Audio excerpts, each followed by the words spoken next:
Katanya, orang Indonesia nggak bisa hidup tanpa nasi. Padahal ada yang lebih baik loh kandungannya dari nasi. Yap, betul, itu adalah kentang. Kentang adalah tanaman pangan utama keempat dunia setelah gandum, padi, dan jagung. Kentang merupakan salah satu jenis tanaman hortikultura yang dikonsumsi umbinya. Kentang cenderung memiliki kalori yang lebih rendah dari nasi loh. Makanya kentang sering dijadikan sumber alternatif pengganti nasi untuk menurunkan berat badan, dan tentunya dengan porsi yang diatur dan tidak berlebihan. Tanaman kentang sendiri berasal dari Amerika Selatan. Kemudian pada abad ke-16, kentang mulai dikenalkan ke bangsa Eropa. Dan akhirnya sampai sekarang kentang menjadi salah satu makanan pokok orang Eropa. Tidak hanya sampai Eropa, kentang mulai menyebar ke daratan Asia sekitar abad 17 seperti Jepang, India, dan Cina. Kemudian kentang mulai masuk ke Indonesia diperkirakan pada tahun 1794 oleh bangsa Belanda yang menjajah Indonesia dahulu. Menuju utara kota Bandung sekitar 30 menit menggunakan kendaraan bermotor, tepatnya di CV Bumi Agroteknologi. Mereka punya varietas kentang baru loh, namanya kentang Si Fitri.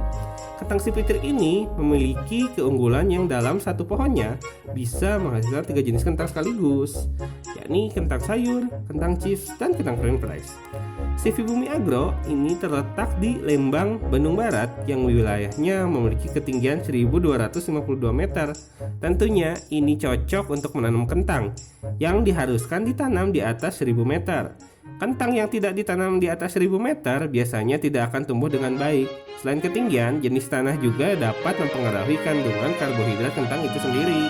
Kentang ini dibudidayakannya nggak sembarangan loh. Ada tahap-tahap yang harus dilakukan supaya kentang yang kita tanam ini hasilnya bagus. Proses pertama yang dilakukan adalah proses aklimatisasi. Aklimatisasi adalah proses penyesuaian suatu organisme terhadap lingkungan barunya. Aklimatisasi pada kentang dilakukan dengan cara memotong akar pada bagian bawah batang. Kemudian dimasukkan ke dalam cairan rootmus.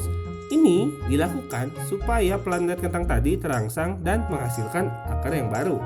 Setelahnya, plantet kentang ditanam langsung ke dalam tray semai yang sudah diisi dengan kokopit. Setelah 1 minggu, bibit yang ditanam tadi dipindahkan ke media yang lebih besar lagi sampai menunggu saatnya di cutting. Bibit yang sudah dilakukan proses cutting kemudian dipindahkan ke dalam pot tray lain yang sudah diberi media tanam kokopit. Nah, sambil nunggu bibit hasil cutting tadi selesai ditanam, kita harus nyiapin media tanam selanjutnya. Media tanam yang digunakan adalah kokopit yang sudah digemburkan dengan tangan dan juga disiram dengan air. Dan ini adalah penampakan bibit kentang sesuai dengan umur tanamnya. Selama proses penanaman bibit tentunya dilakukan pemeliharaan. Pemeliharaan dilakukan dengan melakukan penyiraman dan pemupukan secara rutin. Uniknya, CV Bumi Agro ini menggunakan teknologi yang canggih loh. Contohnya saat penyiraman. CV Bumi Agro menggunakan spray otomatis yang tepat berada di atas tanaman, dan juga setiap polybagnya menggunakan irigasi tetes.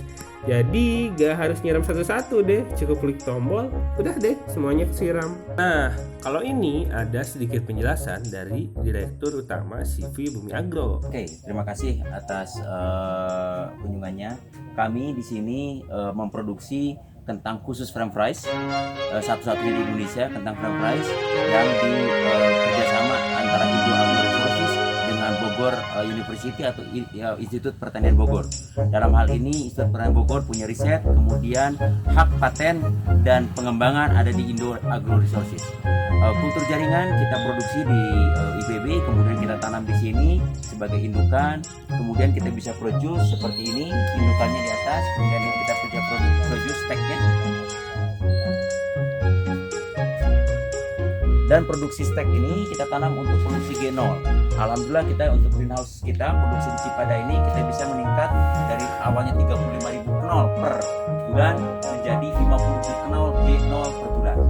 Dari hal G0 itu kita produksi, kemudian setelah sprouting kira-kira 3-4 bulan menunggu, kita kirim ke petani menjadi produksi Z1. Z1 kita produksi masih di nursery kita, kemudian Z1 kita produksi hanya sekitar 0,4 kg per pohon. Itu untuk Z1, produksi dari Z0 ke Z1 0,4 kg per pohon. Kemudian 0,4 kg per pohon ini umbinya kita tanam lagi di petani untuk produksi Z2 dan akan diproduksi ke pabrik factory kita di Majalengka. Kemudian di petani, potensi produksi petani minimum 0,6 kg sampai 0,8 kg per pohon. Dan memang satu-satunya kita kentang di Indonesia untuk frame rice, namanya Jala Ipang.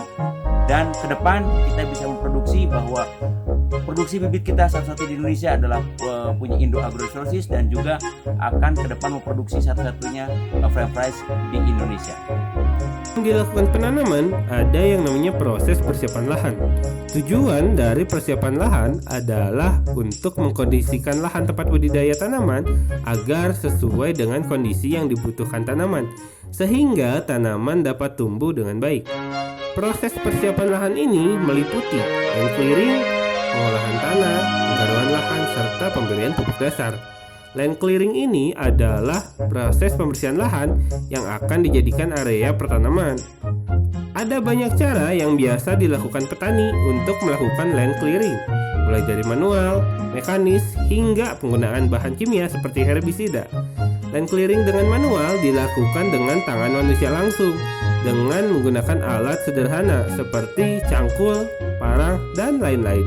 Sedangkan land clearing yang dilakukan dengan mekanis dilakukan dengan menggunakan berbagai macam seperti traktor dan sebagainya. Setelah dilakukan land clearing, maka langkah selanjutnya adalah dengan membuat bedengan.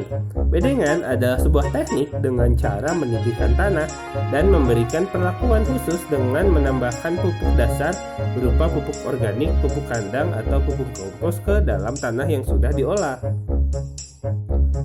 Setelah dibuat bedengan dan diberikan pupuk dasar, selanjutnya adalah dengan membiarkan bedengan tadi selama 1 minggu. Dan bedengan tersebut itu ditutupi dengan mulsa.